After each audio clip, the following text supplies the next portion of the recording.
This is the Convergence panel. What happens when digital meets linear TV? And we have an amazing cast who are going to help educate us. Let's dive straight in. I'm going to start at the far end. Philip, set the scene for us, and then we'll work our way back towards Joy. Convergence, digital TV. What does it mean to you today? What we're finding is that what it means to everyone tends to vary.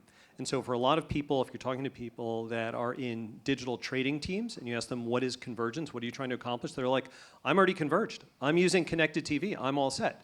You're like, yeah, but here's the thing. You're representing a CPG brand that has 80% of its budget in linear, and 80% of that linear budget is being bought up front. So how can that possibly be an accurate solution?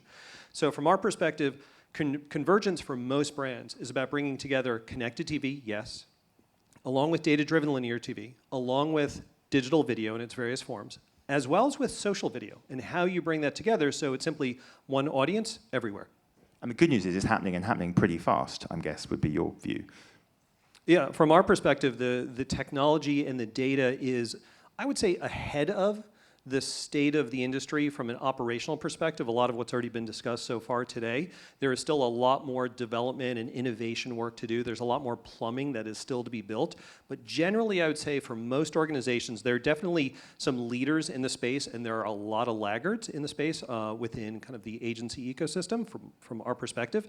But overall, the measurement and the tools tends to be a little bit ahead of where most organizations realize they are. Okay, moving swiftly on, Nick. From my vantage point, I think the idea of looking through a single lens and stitching disparate marketplaces together on one common valuation system is absolutely intoxicating. I think Nicole did a great job giving some texture on what that world looks like. But I mean, call me the naive buyer on the panel, but from my personal vantage point, as I'm uncovering the layers of this, I do think that essentially all the ingredients are there. We're talking about data, platforms, measurement, sciences, like all those ingredients are there. It's just a matter of having the right blender to put it all to work. And as I'm going through the motions of it now, because we're very, very leaned into this year, I don't feel naive, let's put it that way, in terms of getting there and getting there in short order. You are the most positive buyer I've ever spoken to. I know. It's somewhat fashionable to be like, no, nothing works. It's got to get better. But no, I'm actually at the stage now where I'm very bullish on a lot of this, yeah. Okay, Joy, convergence, what does it mean to you? So I'm coming at it from the standpoint of building tech for agencies and advertisers. So I look at it through the lens of what we need to solve for most. And I think the systems themselves, we need true cross-screen planning, buying, and execution capabilities. So we're thinking about those and solving for those problems. Of course, measurement, we've heard a lot about that already today. But not just, I mean, we know we can't shove ratings and impressions together. We have to look at it through an impressions lens, but also understanding the difference between digital video impressions and regular broadcast television impressions, for instance, are layers of this onion we still have yet to work through. And I would say targeting. We have to be able to target meaningfully past the age sex demo and do it at scale, not just not just individual targeting and retargeting, but also just being able to really identify meaningful audiences beyond 18 to 49 and execute against them. So those are the things I'm thinking. And I'm guessing you sound as positive as Nick and Philip do about where we're at today. It's all heading in the right direction. It'll take time, but we're definitely getting there. I'm a very optimistic person, so yes. That's good. Right, let's introduce a dour note. Nick, what do your clients find easy to do in digital that they still can't do in TV? When they come to you, what are they looking to bring over from one market to the other? What practices, processes, solutions, technologies? I mean, I would say one-to-one measurement. I mean, just basically accessing an audience one-to-one, having a closer connection to sales outcome. And those are things that TV hasn't been held accountable to. And a lot of people still would argue that they shouldn't be to that same standard. Because, I mean, look, TV, we like to say big and clumsy and all the fashionable things we like to say about it, but it does something really, really well. And there's a massive efficiency in what it does. But the economics are diminishing every year. And with good reason, I think our clients are under more pressure to want to bring those things and be able to prove the value of TV the same way as other mediums on the funnel. Yeah, if I could actually extend on that a little bit. So there's a really important component in there about quantifying the value. And so oftentimes I think what you have are organizations that, because they have this legacy kind of siloing that exists between what has been use of television for branding, what has been use of digital for mid-funnel and for lower funnel kind of conversion activities, because those have been disconnected, you don't get a clear view of the consumer journey and the relative contribution of different mediums and different messages over the overall consumer journey. So all of this comes back to measurement. And when you have those silos within an organization and they're using different types of measurement, you're going to get bad data. And if you do nothing else, if you simply start joining that together, you begin to see relative contribution. You can get more sophisticated about understanding what is incremental lift, what's driving that, and being able to test it and move budgets accordingly. You can effectively revalue the entire landscape and make moves and talk and start really talking about things like the death of the GRP and all those very conventional ways that we've been transacting. But once you have that line of sight, then it becomes a lot easier to now, to bring our clients forward, to be able to be brave and take those next steps, because we need that. And from that point of view, presumably, you must be incredibly positive. I mean, the industry has made enormous leaps and bounds in the area of attribution, in being able to look at the business outcomes delivered by campaigns. Presumably, it's all good so far. The 2020s can be really exciting. Do you want to have a go at that one, Yeah, Joy? I do. Actually, what I'd just say, I think it is going in the right direction, and I think the concepts of incremental reach and being able to really measure meaningful audiences outside of just my linear television buy, for example, is very real and moving in the right direction. But we still have a lot of clients who are working with Excel spreadsheets and trying to put information together in meaningful ways across like I said, Excel. So I'm optimistic that we're going in the right direction.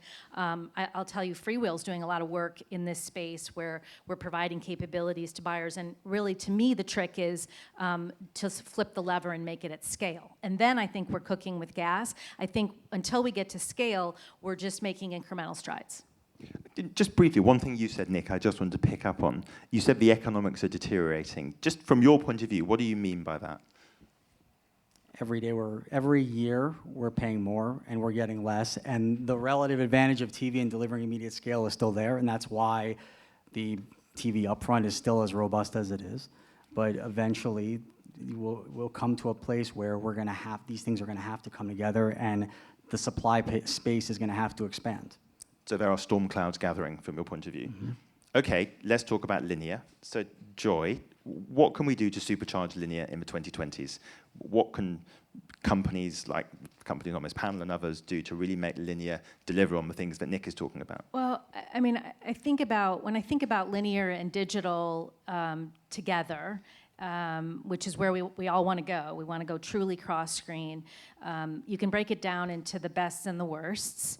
So the worsts actually are things I heard today already, things like excessive tech and data fees that eat into working media budgets, the sort of creepiness factor of over-personalization, and being able to avoid things like that in this new world of converged television and with linear is very important to preserve the things that are good and that work.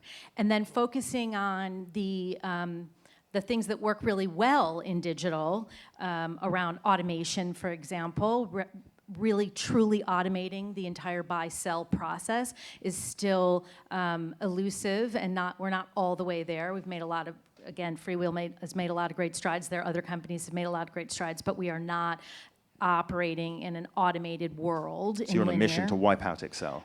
Yeah, absolutely. Still, that's it, and that's a very tall order.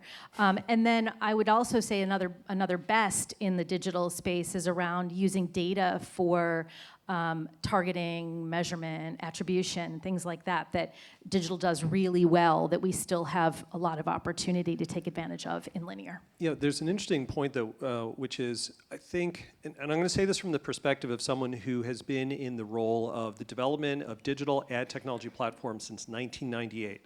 I've been doing this a while. Built one of the first DSPs. I know the technology very, very well. And there's an overfocus in this industry, and I say this as a technologist, on behalf of all technologists. There's an overfocus on the concept or of the perceived necessity of user-level tracking, of device-level tracking at all times. And so there's actually a gift for the industry which comes from linear, which is the concept of panels.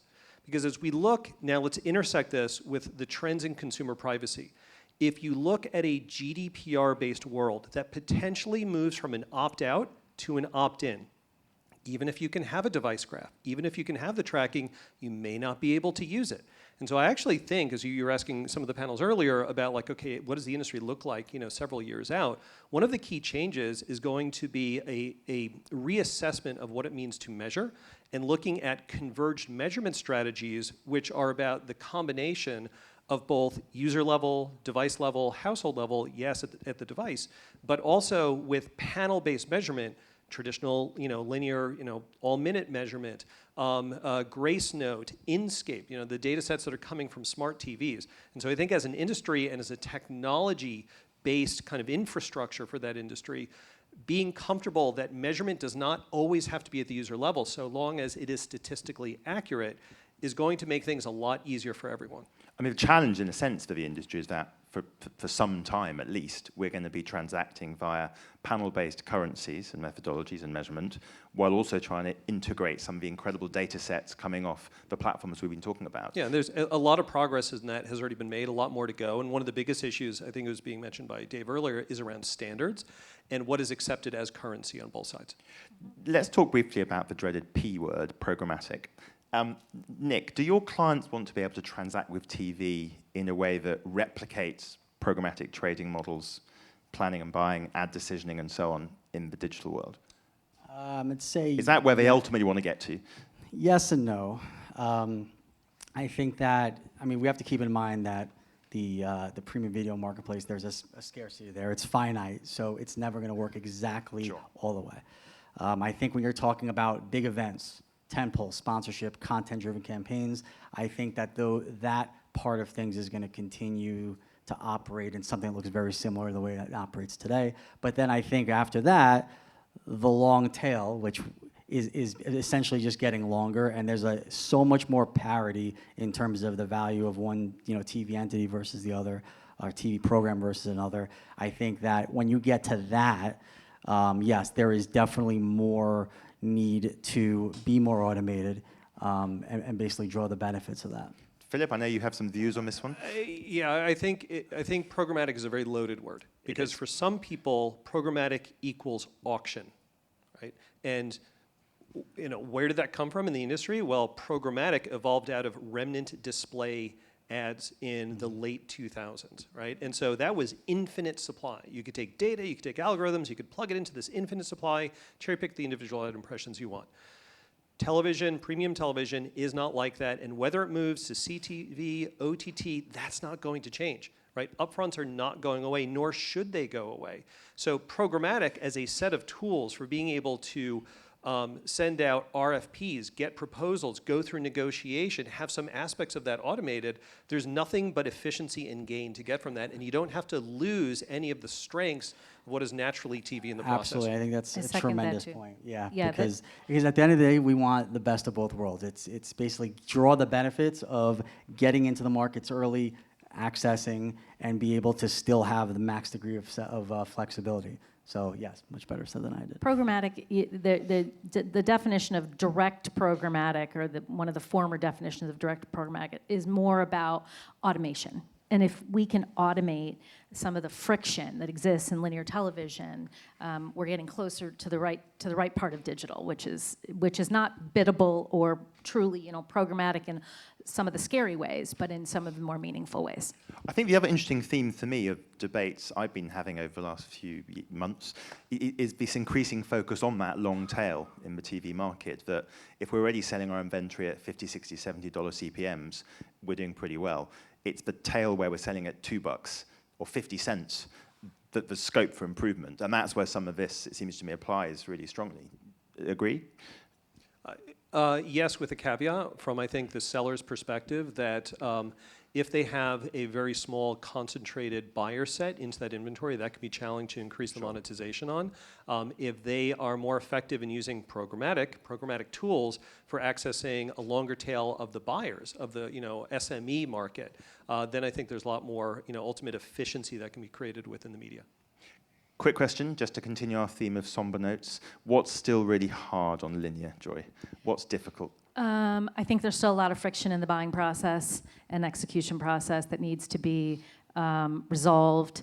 And I think automation is the bright spot in that will solve for it. So I give you a sad and happy moment. That's good. Nick, what do you see as the way of solving some of those friction points? Do you have views of what needs to happen in the 2020s?